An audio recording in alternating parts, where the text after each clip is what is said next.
special guest. Ladies and gents, may I introduce to you the president of the Malaysia Cyber Consumer Association, Mr. Siraj. Assalamualaikum, Siraj. Waalaikumsalam. Okay, no, Yeah. let's jump. Let's straight dive into our topic today. Again, cyber threat. How safe are we? Because you, being the president of the Malaysia Cyber Consumer Association, definitely you have the numbers. You have some sort of aspect or some review of what is the state that we are in Malaysia, specifically in regards of the safety level and whatever it is that's happening in the nation. Maybe you can share with our audience, Siraj.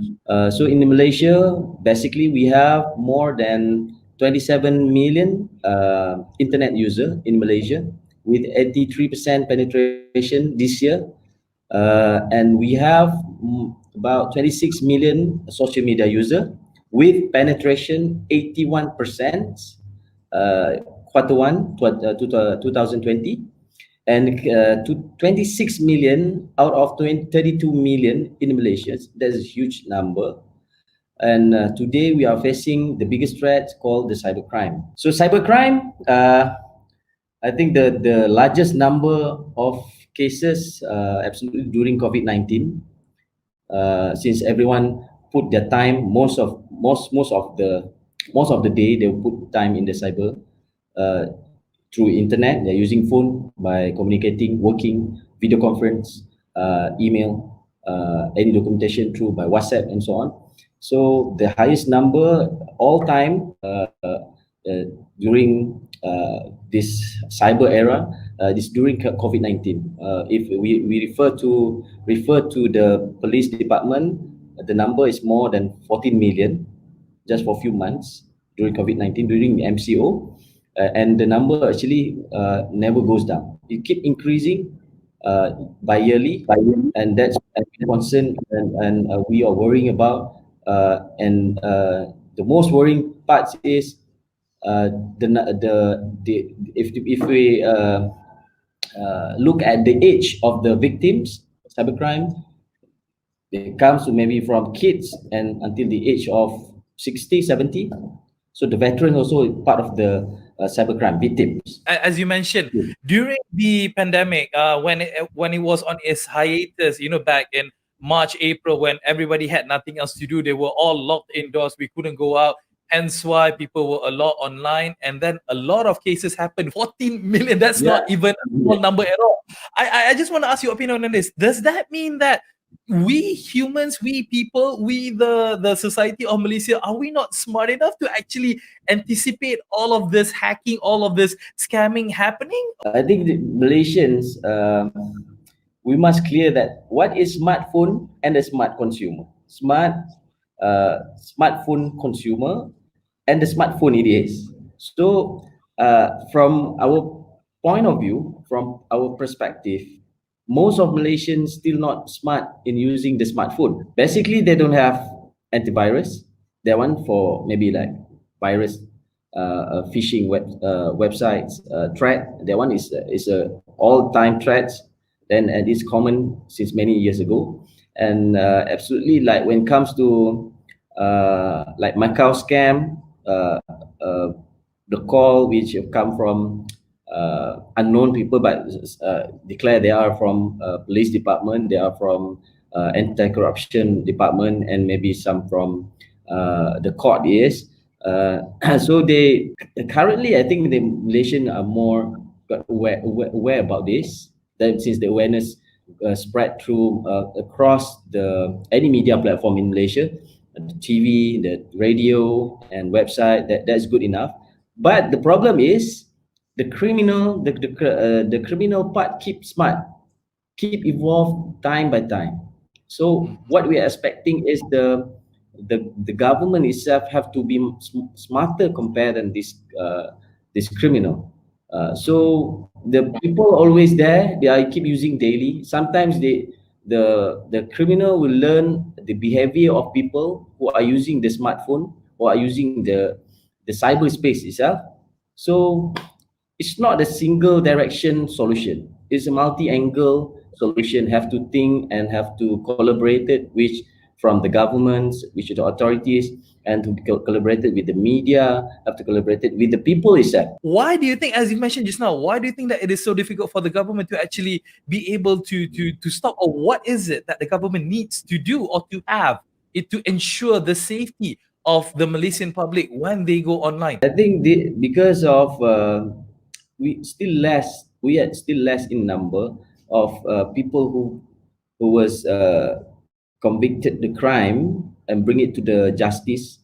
Still that zone we got a big loop in the what we call it, the investigation part, like police department and the MCMC itself.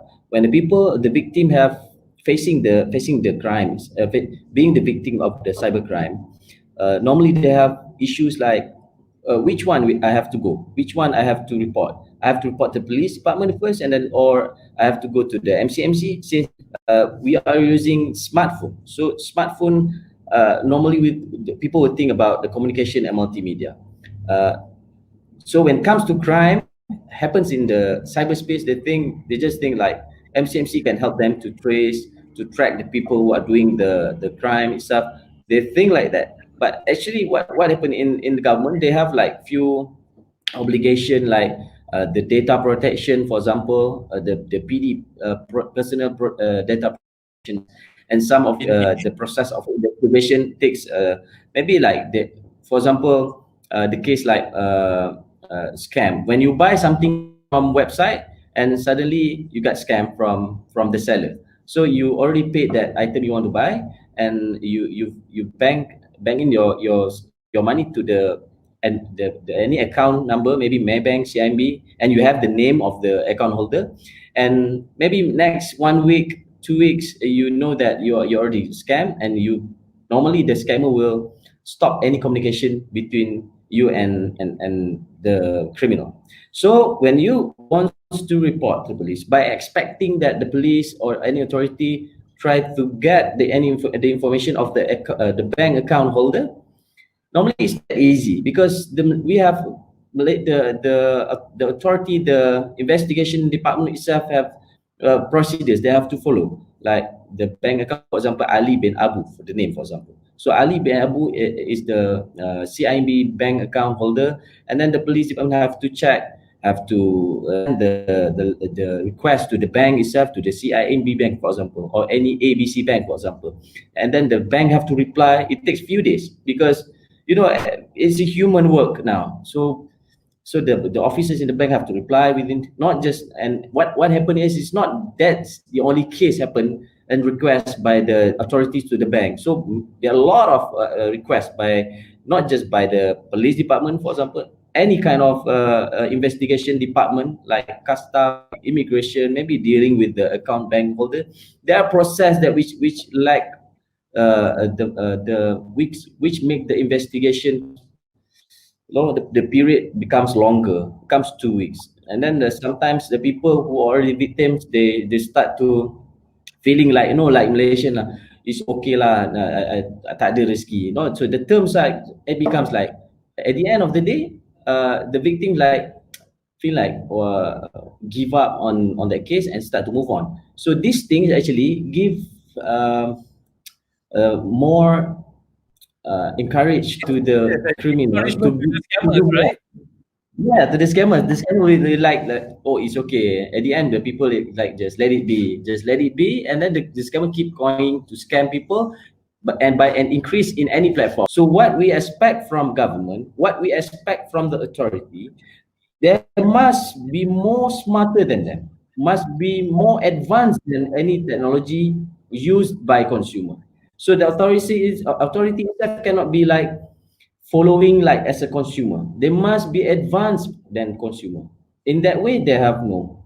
So part of it, for example, maybe a government lack of in policy, for example, the police department itself. So these cases normally belongs to commercial crime investigation department. And under the commercial crime investigation department, there is a unit called multimedia and cybercrime unit. It's a unit.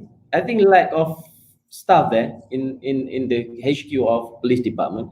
But actually, this era, we call it the digital era. It's irrelevant now. The unit called still called a unit. So they must create a new department in the police department called the cybercrime department, not unit. So with one director.